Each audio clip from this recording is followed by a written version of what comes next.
내 아들이 아파서 내 사업이 잘 되려고 내가 한번 멋지게 방언을 해보려고 그런 게 아닙니다. 선하고 바른 목적, 원래의 목적, 즉 하나님이 원하시는 목적을 위해서 성령 충만을 간구하는 자에게 하나님께서 그 목적대로 성령을 우리에게 충만히 줄 줄 믿습니다.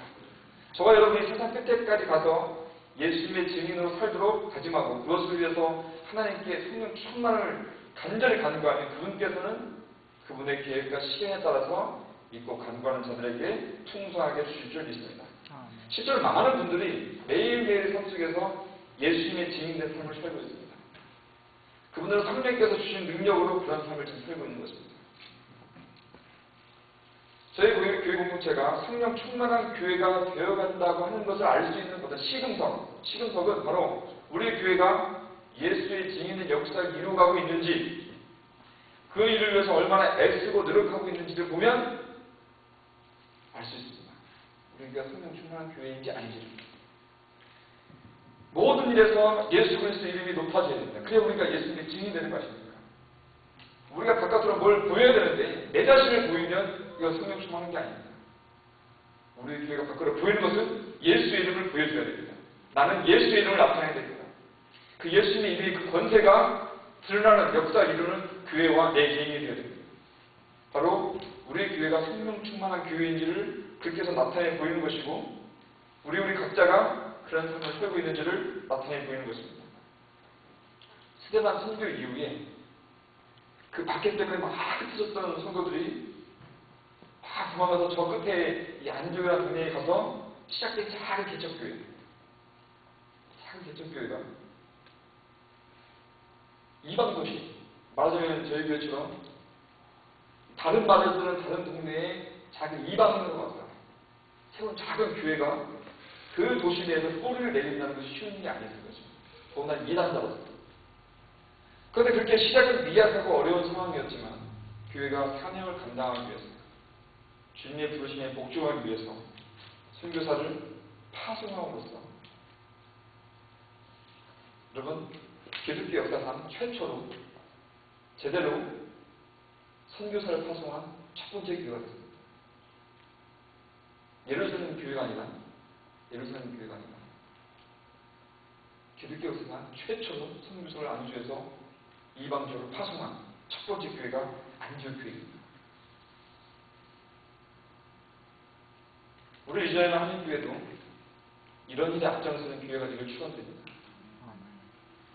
바로 이것저것 힘들고 어려운 일이 많지만 안디옥 교회처럼 성령님께 이끌려서 예수님을 만방에 더욱 높여드리는 그런 교회가 되길 정말 축복합니다. 우리가 지금 기도하고 있는데도 예수님의 권세를 이 땅 리자인의 이 땅에서 드러내는 일, 예수의 그 이름이 얼마나 멋지고 고귀한 이름인지 이 땅에서 드러내는 일, 또 세상 곳곳, 세상 끝까지 예수의 증인들을 파송하고 지원하는 교회로 성장할 것입니다. 제가 이번에 캐나다로 오기 전에 사역했던 그 정읍이라는 도시에 있는데 그 옆에 여러분 다 아시는 전주라는 도시가 있습니다. 전주는 뭐가 유명하죠? 비빔밥. 전주 비빔밥 특징이 위에다 6kg 올려주더라고요. 좋아하십니다. 근데 그 비빔밥보다 더 유명한 게 있습니다. 전주에는 뭐냐면 전주 안디옥교회. 전주 안디옥교회는 이런 소위 말해서 깡통교회가 합니다. 교회를 가보면 우리 그 드럼통 있잖아요. 드럼통, 큰 드럼통 그것을 펴서 그것을 지붕을 삼았습니다. 겉에서 보면 이 깡통 같이 생겼습니다. 그래서 이렇게 깡통으로 생겼습니다. 그냥 깡통입니다. 깡통교회. 큰 깡통교회. 그 교회가 2,000명 이상 나는 큰 교회인데 그 깡통교회는 교회 건물을 짓지 않고 그냥 깡통으로 교회를 재서 교회 예산의 90%를 선교에 씁니다. 교회 예산의 90%. 2,000명 나는 교회 예산의 90%를 선교했습니다. 그래서 그 교회는 자기 자신의 선교를 갖고 있습니다. 그래서 바울 선교회인데 바울 선교회에서 매년마다 수십 명씩 교회를 선교사를 파송하는데 그 교회 혼자 그 선교사 한 명 한 명 풀을 지원합니다. 전부 다. 한 명이 선교지, 한 가정이 선교지 할 수 있는 선교비 전체를 한 교회에서 다 부담하는데 매년마다 수십 명씩. 그 교회는 굉장히 이 선교하는 데를 포함해 줬습니다. 매년마다 가져야 하는데 굉장히 큰 광장에서 선교 작업을 해서 가져야 합니다. 여러분, 예수님의 복음은 전해지지 않으면 아무도 들을 수 없는 특성이 있습니다. 무슨 말입니까? 복음이 전해져야 그 복음을 듣고 예수의 복음의 역사가 나타난다는 것입니다. 전하지 않으면 어떻게 들을 수가 있겠습니까? 100년 전에 미셔너리들이 한국에 오지 않았으면 어떻게 우리가 복음을 들었겠습니까? 전해야 되고 보내야 됩니다. 저 여러분 먼저 복음을 받는 자들인데 이제 우리에게 사명이 있습니다. 전할, 보낼 의무가 있습니다. 오늘 본문에 나온 이 안디옥교회는 이방의 복음을 전하기 위해서 특별히 준비된 인재를 파송하고 있는데 누구를 파송할지 알 보시기 바랍니다. 누굽니까? 바나바와 사울입니다. 바나바와 사울을 따로 세워서 안수해서 보냅니다. 바나바와 사울이 누굽니까? 그 교회의 최고 지도자들입니다. 자기 교회 최고의 지도자들을 세워서 파송하는 교회. 그것이 첫 번째 선교를 보내는 교회의 모델이에요. 지금 말하자면 담임 목사님과 선교사를 파송하는 거예요. 담임 목사님하고 교회 가장 중요한 선임장을 보내는 거죠. 부목사든지 두 명을 보내는 거예요. 나머지 교회는 누가 어떻게 하니까 나머지 사람이 지탱을 시켜 보내는 겁니다. 그리고 다음 선교하면 그 다음 사람 또 보내는 겁니다. 그것이 첫 번째 선교사 파송한 교회의 모델이에요. 금식하면 어떻게 결정했습니까? 금식하며 기도하는 중에 그의 성령께서 말씀하신 것입니다. 바나바와 사울을 세워라. 성령께서 그 교회에서 가장 성령 충만한 자를 선택해서 선교사로 파송한 것입니다. 그만큼 선교사에게 중요하기 때문에 가장 중요한 사람, 가장 성령 충만한 사람을 파송한 것입니다.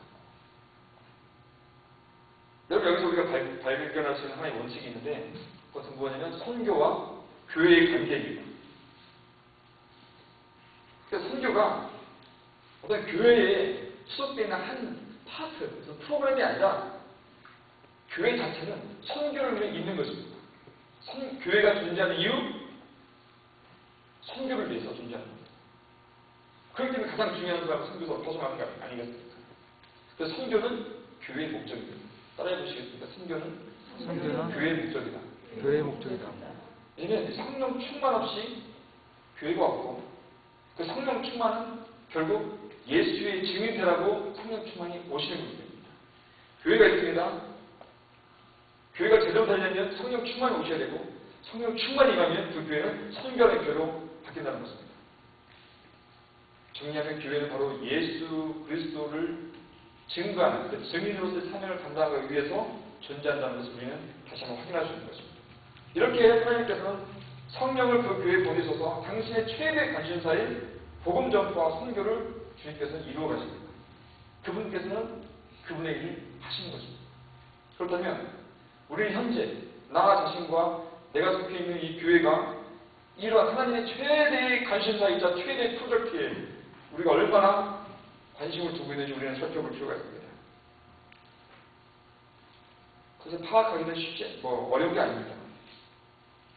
노골적으로 얘기하자면 우리 교회 예산 중에 얼마만큼을 선교 예산에 부여하고 있는가, 우리의 기도 중에 얼마만큼을 선교를 위해서 기도하고 있는가, 우리는 얼마만큼 선교를 해서 열심을 내고 있는가, 우리는 무엇을 위해 지금